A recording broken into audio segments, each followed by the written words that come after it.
মাতৃগৰ্ভত বুলিও মোবাইলৰ ব্যৱহাৰ শিকি নাহে, মোবাইলৰ ব্যৱহাৰ শিকে জন্ম হোৱাৰ পাছত।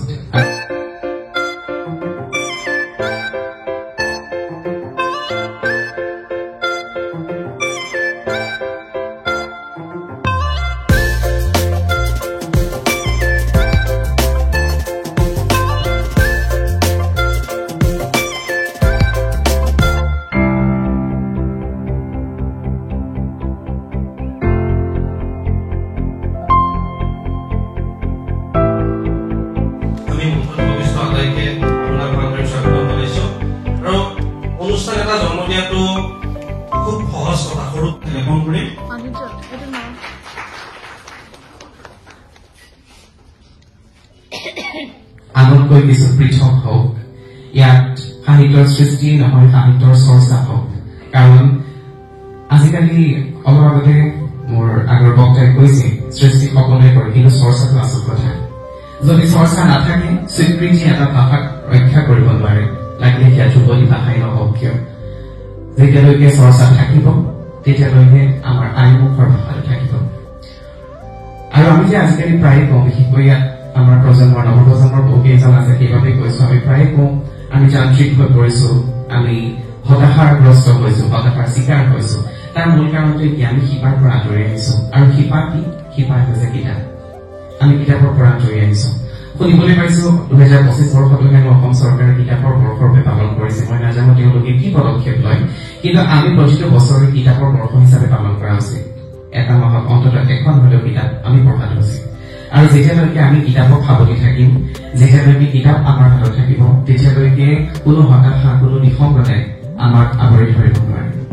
আৰু এজন লেখক হবলৈও মই নিজকে, যদিও মোক ইয়াত ঔপন্যাসিক বিশিষ্ট সাহিত্যিক এই ধৰণে অভিধানসমূহ দিয়া হৈছে, মই কেতিয়াও নাভাবো যে মই কিবা সাহিত্যৰ সৃষ্টি কৰিছো। কাৰণ সাহিত্য এক সাধনাৰ বস্তু। কিমানখিনি সাধনা মোৰ কৰিবলৈ এতিয়াও বহু দূৰ বাকী। মই মাত্ৰ লেখা মেলাহে কৰিছো, নিজৰ কল্পনাৰ দুটা কাহিনী আপোনালোকলৈ আগবঢ়াই দিছো। আপোনালোকে তাক উপন্যাসৰ নাম দিছে, গতিকে কিমানখিনি মই এতিয়া কৰিব পাৰিছো বুলি বা এইখন মঞ্চত থিয় হৈ মোৰ দুআষাৰ কৰাৰ যোগ্যতা আছে বুলি মই নাভাবো। তথাপি আশা কৰিছো সাহিত্যত সমাজ প্ৰতিফলিত হওক, সাহিত্যত মানুহৰ মন প্ৰতিফলিত হওক। কাৰণ এটা সুস্থ মনেৰে এখন সুস্থ সমাজ গঢ়াটো সম্ভৱ। অসুস্থ মন এটালৈ আমি সুস্থ মনৰ কথা ক'লে কিন্তু নহব।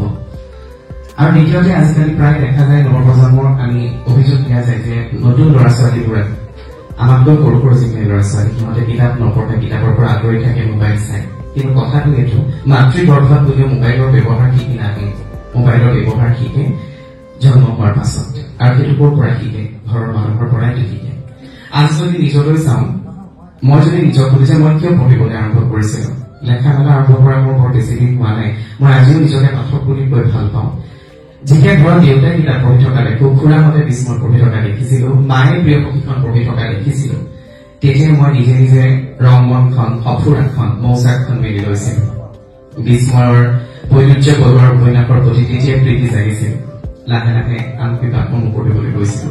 গতিকে সন্তানৰ প্ৰতি পিতৃ মাতৃয়ে কৰিব পৰা আটাইতকৈ ভাল কামটোৱেই হৈছে সন্তানক তেওঁলোকে যেনেদৰে চাব বিচাৰে তেওঁলোক নিজে তেনেদৰে হৈ থাকক।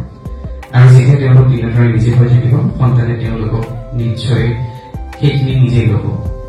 গতিকে আৰু বেছি নহব, আশা কৰিম সৰু অসম সাহিত্য সংস্কৃতি বিকাশ মঞ্চৰ সাহিত্যৰ ক্ষেত্ৰত এক অগ্ৰণী ভূমিকা লওক। বাকী আজি কবিতাৰ এদিন বুলি কৈছে, কিন্তু মই কবিতাৰ ক্ষেত্ৰত ভালে আছানে জীৱনৰ? তোমাক মোৰ বুলিবৰ অধিকাৰ নাই যদিও মই চাগে কৰবাত তোমাৰ নাই। তোমাৰ সৈতে কলেজীক কিংবা অন্য স্মৃতি মোৰ নাই।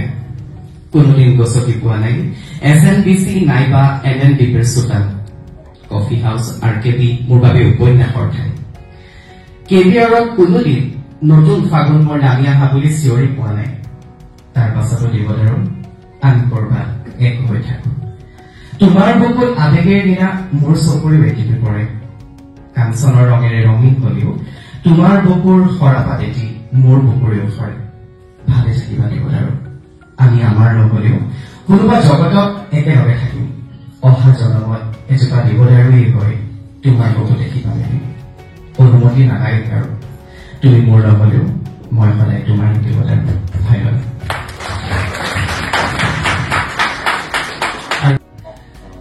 কথাই ক'বলৈ গ'লে কটন মোৰ একপক্ষীয় প্ৰেম। কথাটো কিয় কৈছো, আচলতে চিট পোৱাৰ পাছতো সকলো আনুষ্ঠানিকতা সম্পূৰ্ণ কৰাৰ পাছতো কটনত মোৰ পঢ়া নহ'ল। তেজপুৰ বিশ্ববিদ্যালয়লৈ গুচি গ'লো। তাৰ পাছতো ক'ৰবাত কটনৰ সৈতে একাত্ম হৈ থকা যায়, ক'ৰবাত কটনৰ নোহোৱাকৈ কটনৰ হৈ থকা যায়। তেজপুৰ বিশ্ববিদ্যালয়ত যিসকল ব্যক্তিৰ সৈতে মোৰ ঘনিষ্ঠতা হৈছিলে তেখেতসকল কটনৰে আছিল। মোৰ ৰুমমেট দুগৰাকী কটনৰ আছিলে। বৰ্তমান মোৰ ভগ্নী তেখেতো কটনত পঢ়ি আছে। কটনৰ বিভিন্ন ব্যক্তি, মোৰ নিজৰ এগৰাকী বন্ধু বান্ধৱী কটনৰ সহকাৰী অধ্যাপিকা।